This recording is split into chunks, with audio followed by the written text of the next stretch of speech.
ইতিমধ্যে আমি অখিল ভাৰতীয় প্ৰাথমিক শিক্ষক সংঘই মহামান্য উচ্চতম ন্যায়ালয়ত এই বিষয়ত আমি আবেদন কৰিবলৈ পুনৰ বিবেচনাৰ আবেদন কৰিবলৈ সিদ্ধান্ত গ্ৰহণ কৰিছো।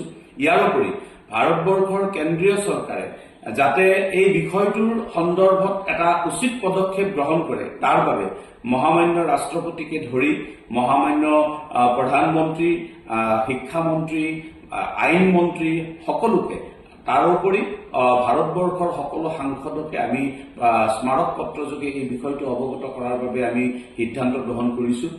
আচৰিত কথা এই যে 2009 চনত শিক্ষা অধিকাৰ আইন যেতিয়া গ্ৰহণ কৰা হৈছিল তাৰ পূৰ্বতে 2001 চনৰ থকা নটিফিকেশ্যন অনুসৰি কোনো শিক্ষককে 2011 চনৰ পূৰ্বে নিযুক্ত শিক্ষকৰ ক্ষেত্ৰতে টেটৰ প্ৰয়োজনীয়তা নাই বুলি নিৰ্দেশনা ইতিমধ্যে আছিল।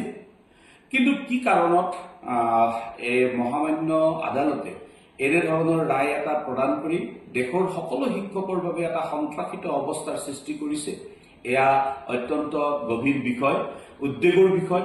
আজিৰ পৰা 10 বছৰ পিছত হয়তো সেই নীতিৰ সলনি হ'ব পাৰে।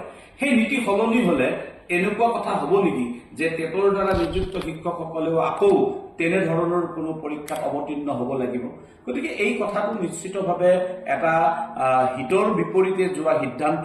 আমি আশা কৰিছো মহামান্য উচ্চতম ন্যায়ালয়ে পুনৰ বিবেচনা কৰিব আৰু ৰাজ্য চৰকাৰ আৰু কেন্দ্ৰ চৰকাৰে এই বিষয়টো সন্দৰ্ভত হস্তক্ষেপ কৰিব।